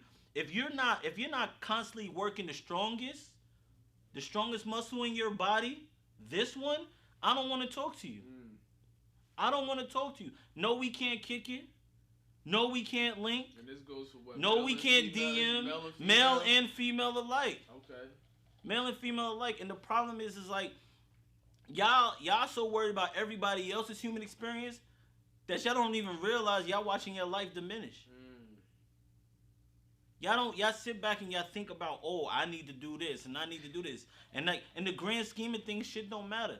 The life is about leaving some type of lineage for your offspring and making a mark on the world. That's it. All this other stuff that y'all care about, the shit that's not gonna matter tomorrow, them Jordans that you got, that chick that just gave you a number and you might talk to her, you feel you trying to figure out what their astrological sign is. You follow? Just so you can fuck. I ain't gotta do all that. Tell him, man. All I gotta say is, look, I'm trying to fuck. What's up? That's it. And guess what? Guess what? Two answers is gonna happen. And I'm gonna remind y'all, this how it works. Two answers. Either yes or no. And guess what? If you say no, I'm right back where I started. If you say yes, guess what? It's a bonus. It's like ordering 8 wings and get 13. That's just real. And now y'all worry about everybody else's life. Y'all worry about what's going on in the metaverse. Y'all worrying about this. Y'all ain't got stocks, bonds, savings account. You a grown man with just a motherfucking Cash App. But you worrying about if a nigga's gay or not. Priorities all fucked up. That's life. Priorities are fucked up. That's life for most niggas, but this is what I'm saying, man. Listen, yes, I got a God complex. You know why? Because it took me so many years to get to where I'm at. And I refuse to let anybody feel like they can put me in a circle or a box or try to confine me or try to put me as a specific identity. I'm this, I'm that. To my daughter, I'm daddy. That's how it's always to my niggas, I'm your brother. And to myself, I'm just a human. I'm enjoying the human experience and that's it. Can't be mad. You know what I'm saying? Like, if I decide today I want to paint my nails, I could do that. Does that diminish the type of person I am? No. Yeah, just some niggas might look at you weird. That's fine, but niggas been looking at me weird all my life. That's weird. Niggas been looking at me weird all my life. That's just from where you grew up at. You know, niggas. Man, listen, I grew up in a household. My mother is an AG, bro. My mother is tough as they come. I've seen, like, I ain't gonna never say nothing because I'm not put out there like that. But I see my mom hurt people, bro. You feel me? Mm-hmm. So like, I'm not one of those people like I grew up in a soft household. Mm-hmm. You know what I'm saying? My mom, I can't remember the first time I can actually remember my mom telling me out her mouth she loved me, bro, when I was 24 years old. Mm. You know what I'm saying? So imagine how fickle my ego was. And that's just dealing with being a masculine man. Being a masculine man. A masculine man. Everybody deals with it in different ways. And that's what I'm saying. Though. That's what I'm saying. Look, man, I'm gonna tell y'all a couple of books. That can bend people into your will. You was reading. What was that? You say you was reading? What? You said you was reading the Will Smith shit, and then the other one. But I'm gonna tell y'all. I'm about to put books in y'all. Go put this in your library. And I promise you, if you are dealing with the woman, and the woman is like, and you can't seem to figure out why y'all can't work it out, there's a book for that. It's called The Way of the Superior Man. If you are having issues with yourself and trying to understand yourself within, there's a book out there. It's called The 4 Agreements, right? If you're dealing with your emotional complexities, there's a book out there. It's called Cry Like a Man. I just finished a black male handbook. Bro, I'm not stupid. My thing is I understand where we're at right now. And I am in a place where I'm getting all this information and I realize this information is not my own. So I give it to people that are willing to. And there's something in the way of the superior man. And he said, end quote, you can't give gifts to people that are unwilling to receive it. That's dope. Now, what that means is that, oh, no, they're not physically ready. No. Mentally, their mind has not caught up to where you're at, and I can't give you this gift. That's crazy. I can't give you this gift. Crazy, bro, because I've been honestly feeling that way. Bro, I gave you, look, bro, that's why I told you to read that book 3 months ago. You did tell me I that, told you to read 3 months. Bro, and I promise you, and you ask me all the time, you said, how are you able, and I would say it out there, he's like, how are you able to function with so many women in your life? That's how. Because I understand the dynamics. I'm telling them I cannot give you this. Maybe I might have the mental capacity to give it to this woman, but I may not give it to this woman. Yeah. Right? Doesn't mean I'm having sex with them. I'm having a human experience with them. That all. Yeah. If it doesn't go past conversation. You feel like just off this episode today, you feel like, number one, having your own human experience is just gone in like life, period. Like somebody's just exploring them and not being judged just overall with status and non-status. People judge you no matter what. Why do I have to have a label? Why do I have to be called boy, man, homie, this? I don't have to have a label. I could just enjoy what I'm enjoying. Okay. Like, why do we have to put things so much? Like, it's one of those things like when you go to the store and you like, damn, I can't choose between water or juice. Well, I can't choose between Cool Ranch or cheese. But guess what? But as a man, you understand you don't have to choose me. You can have them both. Okay. So why do I have to? You can have a little bit of tough in you, but you know what I'm saying, be a little. Bro, that's what I'm trying to tell you. It's okay to tap into your femininity. Tap into your femininity. You'd be surprised how many more women attract to you because you tapped into that femininity. There's another one. But then you have some women that like a lot of niggas that's more aggressive, that's, you know, more and guess what? And you know, more outspoken. Before you say something ignorant, because I feel I'm not gonna say nothing. Go ahead. So my thing is, like, when I first meet somebody, my 3 conversations is, my 3 questions are like, basically, how are you doing? How's your mental health? Okay. Right. Then the next question is, what's the last book you read? Because the last book you read is gonna tell me exactly the type of person you are. But what if they not into reading? They can still be, like, you know, articulate. They can still comprehend, and they're really intelligent women. What if some people just, they read blogs, or they read, you know, just anything that they're into that's still... I'm good. Okay. I'm good. Like I said, you like your cup of tea a certain way. No, I know. I think of it this way. What? Because if you just like anything else, you drink juice, right? Not really. Okay. Even though you drink juice, right, you still get water in your system. Yeah, right? The only juice I really drink is like, you know, half and half. Okay. Arnold Palmer. I drink that all the time. Okay, all the time. Cool. But would you drink it every day, all day? No. Okay. I'm using that as a blog, right? Mm-hmm. Water is your resources in regular books because it allows your body to reset, to allow it to flush out all the other stuff. So getting the information. So you feel like water, like reading is nutrients, is like it's life, is everything that you need that it is. Kind of ties into of water. I get what you're saying. I get those that don't know their past are doomed to repeat it. Mm-hmm. So if you don't know where you come from, your foundational principles, then you're doomed to repeat the things that are not necessarily flattering to your life. So, like, you want to make sure that you're constantly putting nourishment into your body. You're constantly loving yourself for the sake of loving yourself and not because someone else wants to love you. When you fix yourself, do you fix yourself? A lot of times when people get in relationships, they be like, I can change. I can change. How often does that come up? I can change. How often does that come up? But if you're changing for me, then guess what? The moment that I accept your change, you're going to get complacent and go right back to what you were. Yeah. And that happens a lot But if I change me for me, then I'll be fully complete with myself. Then you can work on yourself. You be complete, and then we can be complete together. And I think that's the biggest thing that's lost in life. People are like worrying about others before themselves, and that's when you told me before, being like selfish. You want me to be more selfish. Like I don't know. Maybe it's the God in me, bro. And maybe that's just what it is, bro. I was just born to be that person. Like, you feel me? Like, I can still do what I do and have a clear conscience, with just my everyday movement. But overall, like, I could never just see somebody and just be like, yo, if I got it. That's different. That is humanity. Yeah, that's humanity. But that's just me overall. I'm talking about. You talking about love? Being mentally selfish. Being mentally selfish is extremely healthy because guess what? If you are no good to yourself, how the fuck are you good to somebody else? Yeah, I got you.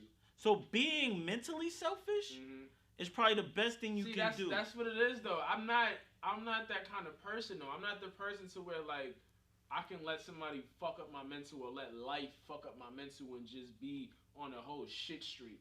I find ways on how to channel that shit and really connect and really just get myself back in the groove. You feel me? Like, I'm not really caught up in my thoughts. Gotcha. Honestly, that's just not me. I don't get caught up in my thoughts. Gotcha. And I feel like through the years, like, like you spoke about being more selfish. I feel like I've been that way slowly and just watching just my atmosphere and the people that are around me and just knowing how to treat certain people. I think that's how I just really controlled it. Really, that's the best way I can say. Like, I really had it on just honestly a different level. Honestly, like, honestly. Got you. You believe in jinn, right? Like jinn, and if you don't know what a jinn is, it's an evil spirit. Yes. Right. We don't know what a jinn is. A lot of people don't know that because a lot of Muslims call it jinn. Okay, yeah. Nigga, I grew up with Muslims. Yeah, that's what I'm saying. Of course, that's why I said it. So you believe in jinn. Yeah. So a lot of jinn, what they do is they can see when someone is incomplete or they have an entry point, right? And they tack on to those people and they try to convert them over to being, less appealing or ungodly. You know what I'm saying? So those people tend to go through a lot of things. Or, on the other hand, they give them all the riches that they want. You know what I'm saying? So yeah, I just wanted to touch base on that because you said it earlier about, do you believe in higher entities and all this other stuff? Yeah, I do. But I also believe that you have the right. You have the right to make the right and wrong choices. Because, you don't want to put yourself in a compromised situation where you're at your most weakest frequency and that jinn can able to latch onto you. And that's just where I'm at with it. You know what I'm saying? Like, the growth, the admiration, all the things that we try to do to make ourselves better. Because guess what? This podcast that we're doing right now, it can live in infamy forever. Yeah. Or it can be a slow burn, and it can grow into something magnificent, depending on what we decide to put out there. And the biggest issue, or the biggest hurdle is gonna be being authentic to yourself. And being authentic to yourself starts with you having your human experience, having that human experience, and allowing people to enjoy it with you. The thing is, like, you have to surround yourself with people that are always pouring into your cup. Even as you're drinking, they're still pouring into your cup. And obviously, and some people are getting filtered out while drinking. Yeah. The thing is, like, nothing in life stays the same forever. And once we realize that nothing in life stays that way forever, then everything else kind of just does what it's supposed to do. The fact of life is that the moment you're born, you're dying. So that's the simplicity of life. That's real shit. That's simplicity. That's real shit. So the moment you come out your mother's womb, you're dying. You're dying. Right? So now, okay, boom. Aging. Okay, so boom. I have my life right here. Right? Now, what if I was to tell you that time is infinite and never stops? Right? So no matter what we do, what we say, how we go about it, it never stops. Right? Now tell me, or I'll tell you, God only gives you this amount of years. Now, what you do with that, you can't control what people think about you. You can't control your upbringing, but you can control how you go and how you're perceived. That's definitely fucking true. So, 2 components, 2 outro. So, if you can control those 2 back in, you got to ask yourself, do you want to go out being loved but not authentic to yourself? Or do you want to go out being your authentic self and the possibility of being loved? Being loved. And I think that's life, bro. Like, that's where a lot of people are at. Like, I could even say for the whole Cudi shit. Like, I feel like that's where he at. Like, that's a cry for help. That's how I grasp it. And this shit is spooky as fuck, my nigga. That's why I say, like, this shit is just weird to me, to how people are afraid to say that they're not okay. Okay. All right. Let's say that. You say that. Go ahead. All right. Now I say Cudi's being his real self now. And what you guys first got out of him was never him. And what you're seeing now is truly who he is, and now he's comfortable in his skin. So then, as the people, how do we continue to support that? You don't have to, because the ones that now that he's his most authentic self will come and support him. So they'll replace the ones that used to support the old version of him. Oh, so it was like more a switch out. Like, I found the success, and hey, if I lose some people, I lose some people. Yeah, nobody stays the same forever. Pink did it. Justin Timberlake did it. Right? But I think being most authentic to yourself, you don't owe nobody shit. At all. So why should I care because I was in the public eye? I'm still human. I look at it more because, like, you're a black male, bro. Indeed, and you have a moral responsibility. I agree, you have a moral responsibility to your culture. Yeah. But it's called respect. But having.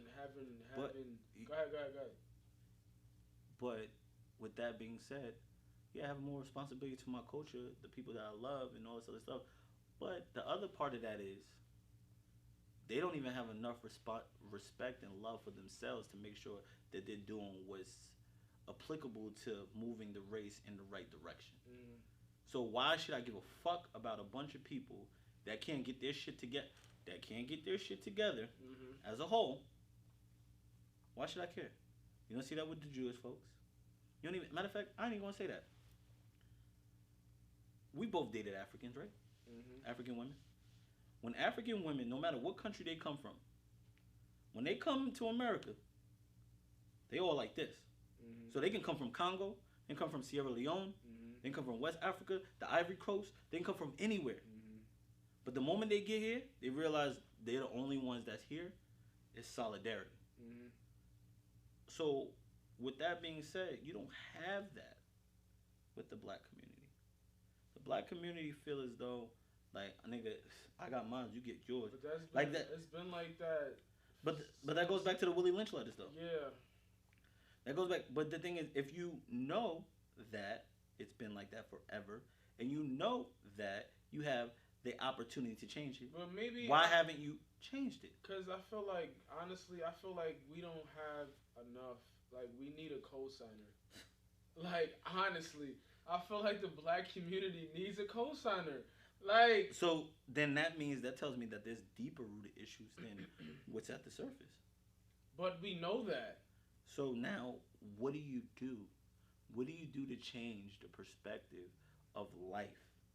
Like, how do you have believing in your culture, believing in life. I believe in us. Believing in, or just, I can say, standing by your word and not reneging on what society thinks of you.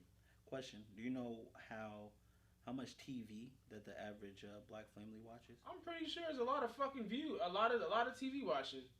8 hours of TV. I'm pretty sure of it. The next closest one is Hispanic. Is like 5 hours. Yeah, I thought they was past us because Telemundo is going up, nigga. No, and then I believe it's like white people watch about an hour and a half. Yeah, them niggas is watching CNN. And this is and MSNBC and shit. And things that inform you of what's going on. Probably a little bit of Roseanne and some shit. It doesn't even come Golden Girl. Actually we popularized Golden Girl. But no, but this is what I'm saying. Oh, the older the wrestlers, right? The young and the wrestlers. Yeah, obviously I meant to say the young and the wrestlers. But it is old. I'm drinking. But it is old. But it is old. Nah, so that's what I'm saying to you. It's a constant thing of just boom, boom, boom. We don't get, even though we have ample amount of opportunities. Yeah. We don't utilize it. We don't. Like, damn, what was I listening to? It said, matter of fact, I was to see your boy Hassan Campbell. I'll go ahead and say that. Right? So Hassan Campbell said, Hassan Campbell said, and this is what I said, they make valid points. Yeah. Hassan Campbell said, a lot of y'all niggas went out and got that PPP money. Right? What the fuck did y'all dirty niggas do? Y'all dirty niggas went and bought motherfucking luxury cars and parked that shit right at Bayshore. Yup. And but to sit on the same stoop to show niggas that you got a brand new foreign car, but you still live in the same dirty ass building that you was living in the same apartment. It never dawned on you, let me go open a business with this PPP loan, even though I got it illegitimately. Yep. Let me go ahead and invest in stuff. But this is what I'm saying, bro. And this is what I'm saying. Like, now, because guess what? Now you got to pay for the lawyers.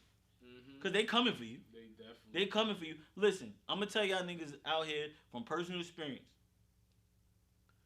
The feds don't ever quit. Ever. So if... Yo, that's facts. If... The feds don't ever quit, nigga. If you got... Because if he retire, the next nigga gonna be on that case, listen. Nigga. The feds never quit. So if you owe the feds 20 bands, 30 bands, that nigga retired, 40 bands, guess what? You going to fucking jail. You going to jail. And the thing is, like, you gotta have the conversation with yourself, like, I really spend this money on liabilities. There is no assets that I've gotten out of this. And I risk my life for it. I risk my fucking life for some motherfucking shit that ain't gonna matter tomorrow. And I'm gonna tell y'all niggas from right now, going to jail is not fun. Yo, it's not. It's not. I'm be honest with you, I know how to make a meal in under $3, but it ain't fun. I promise you it ain't fun. So, what I'm gonna say is, y'all niggas, get it together. Yo, just be safe, man. Get it together. Anybody that's out there, like, even if you trying to, like, just grind and just do for your family, like, just watch what you doing. If you scamming, if you getting legitimately, whatever you doing, whatever hustle you got, yo, just be safe. Man, listen. Honestly, just be safe. That's for all people, black, brown, purple, orange. That's for everybody. Like, exactly. You know what I mean? Like, just be safe because they coming for you, man. And that's real. And the only reason why I said that is because it goes back to that mentality of stunting on niggas. Yeah. Y'all niggas will go out and stunt on niggas that look just like you instead of giving them the sauce to show them or say, hey, listen, this is a sauce. Let's go open a business together. Let's make this money legitimate. Y'all guys don't do that. But y'all worried about if Lil Nas is gay. Y'all worried about if this nigga's gay. Oh, this is this and this. And I keep telling y'all niggas that be extra hard, y'all niggas, my brother told me about y'all niggas. Niggas be extra mook. They be mook. They be undercovers, man. So, like, this is what I be saying, bro. Allow people to have their human experience the way they want to have it. Period. That is not... Guess what? When they die, they got to talk to God about it. And I don't want to hear y'all holy rollers talking about, oh, this is a sin, this is this. A lot of y'all that be yelling this is sin, y'all had kids at 16. You know what I'm saying? A lot of y'all that be yelling this is sin, y'all eating pork. And it tells y'all not supposed to eat that in the good book. And that goes in the Quran and the Torah and the Bible. I find that weird because a lot of Christianity people eat pork. Or like it tells you you're not supposed to cut your hair.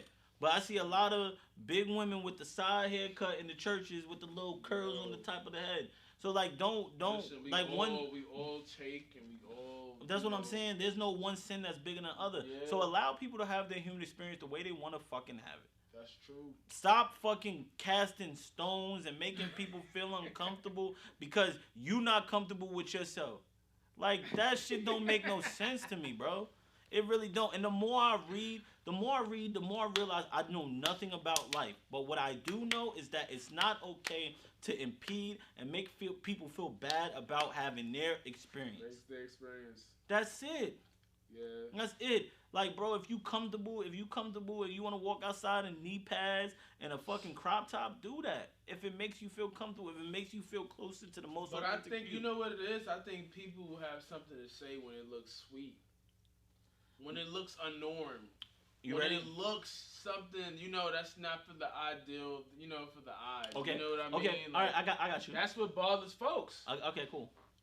I'm gonna give you a couple examples, right? Mm-hmm. Early 2000s, we wore baggy clothes, right? Yeah. When niggas started wearing straight legs and all that, what they call it?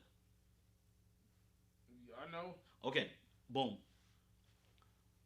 Second one. But it goes women that have a more fluffy exterior. The Ozzy Brothers is rocking. Yeah, but and Prince and the Revolution was rocking, bro. But this is what I'm saying to you. Anything that looks different, but then it became the main, right? Mm-hmm. When women that used to be a little bit more fluffier and they wear things that were a little bit more a little tighter. Like, people have a problem with that and don't let them have their experience, right? And they're like, oh, this is tasteful. This is okay. You can't do this. You can't do that. Why can't I? Why do we shame people for doing what the fuck they want to do? It ain't bothering me. Because society is just what society has become, bro. It's just what it is now, bro. Nobody wants to see GAY all the time. That's just what it is. Do we have maybe some people might be part of that team, but they just don't know it yet. That's why they go so hard about it. True. I just feel like a lot of people are not comfortable with their sexuality. It's just boom. That's the one I was looking for. I was waiting for you to come and say that. I'm just saying, a lot of people are not comfortable with it. No, because they don't know. Like, there's men out there that are with women that no matter what they do, they're not sexually pleased by that woman, right? But they don't want to have that difficult conversation with themselves. Does that make me homosexual, right? And then you have... Have you had that conversation with yourself? Did you ever think, like, you was part of the sweet team or no? No. Growing up, like, I always, like... I was, like, a little hound dog. Honestly. Like, I was... Man, listen, when I was 12, I was finger popping and all this other shit. Okay. Like, I was doing all that. And then the very first girl, and I'll say it one time and I'll never repeat it, but very first girl that really, like, was trying to go down on me, like, I didn't like her. But, like, she thought my little brother was cute. So I told her, go fuck with my brother. And, like, the girl was, like, at the time, I was, like, we were both 12. My brother was, like, 8, 9. So I was like... You letting that sit on camera? What? 8 and 12? 8 and 9. Yeah. 9? Yeah. So I was like, my brother was mature. My little brother was always mature. So he had a little he's still a kid. Don't matter. He's like, he man. ain't paying bills and I was 12. Nigga, 12 ain't paying bills, nigga. That's what I'm saying. This ain't the 70s, nigga. We was 8 and 12. You wasn't selling coke to make it through, nigga. Yeah. So that's it, man. So. That's what I mean, I never was really like, and then once I found dancing, like, that's all I did. You know what I'm saying? So. Yeah, you found an outlet, Yeah. To deal with the things that you were dealing with, with life. Yeah, that's really it. Like, I mean, so I was exposed to just the idea of sex at a young age. Like, you know what I'm saying? So, like, I never questioned the validity of, like, where I was and as far as, like, on the spectrum. I was just like, you know what I'm saying? I know I like girls. Like, and then all the black girls didn't talk to me because they said I was too dark. They said I was too dark. They said I was too dark. I need to be light skinned. I have nappy hair. And today's thing is everybody wants a dark skin. But here's the. They want a light skin. But here's the. They want a tread head. They want a nigga with braids. Exactly. They want. You know what I mean? But you know what's so funny? That even though like I remember the first time I called a woman bitch and I really meant that shit. I've been calling bitches since I heard Too Short. Nah, but she. I ain't gonna lie. She legitimately said she was like, "You nappy headed little nigga." And like, bro. That's offensive. Bro, she's like, you nappy headed little nigga. And I'm gonna say this. And she's like, you ain't got no good head. And I was like, you fucking bitch. And I was like, I was so hurt, but I didn't know myself. Yeah. You feel me? I was young. Before all the people that like, you feel me, like that used to say I ain't have good hair. Guess what? Yeah. Them niggas, them pretty boy niggas that y'all all loved, them niggas with the curly hair, the little thin hair, them niggas ain't got no hair no more. They ain't got no hairline. This shit started receding in high school. You feel me? Like that, man. Nigga, I'm in my 30s with a full hairline. I'm 30. I come from a strong gene line. We don't lose hair over here. That's what I'm saying. Like, maybe on my dad's side, I got lucky. I got mommy's side, so I'm good. Exactly. Oh, wow. But how we looking on time, man? What we at, man? Man, listen, we've been doing a lot. I ain't gonna lie, this was a good pie. Oh, this is a good pie. Awesome pie. It's always a good pie when I got my man to the left. You feel me? This is a good pie. I think it was more the alcohol and the edibles from last night and sobering down, like everything. I feel like right now, this was a good little. Well, thank you. Man. Well, I mean, since we've gotten to that point, you guys, obviously. I love potting and I love our fans. You guys are greatly appreciated. I'm glad you finally said that, Russell Simmons. You know, I'm glad. I truly appreciate the people that come in and check in with us. Definitely, because all the love. You guys drive us to be better versions of ourselves. If you don't know it, but I challenge you to like after this episode to have. Open your eyes, man. I do this on a regular show. I'm fine. No. So I truly, I just having a moment. I truly challenge you guys to have a real human experience. Whatever that, encourage that? Whatever that is, whatever you've been dying to do on the inside, go and do it. Have a real human experience. Yo, face your fucking fears, man. Man, listen. Like, don't let nobody judge you. Exactly. Don't let none of your homegirls, your homeboys, anybody on that level. Exactly. Have you out here looking crazy in the streets? Exactly. If that's the case, they're not really your friends. They're not here to accept you for who you are and be comfortable in a room with others. Mm-hmm. You feel me? That's a big thing. So, like I said, protect your circle before they hurt you. Ooh. And accountability is the number one thing on this podcast. He gonna keep driving that. We gonna keep dropping that, man. Accountability. So, as he gave the benediction. As always, I am Quincy Valentine, and he was. It's your man, SouFside, the gorgeous gangster, man. You already know Podcast Poppy. I'm in the building, Podcast man. Poppy. We out of here, man. We out of here, as always. This nigga, man.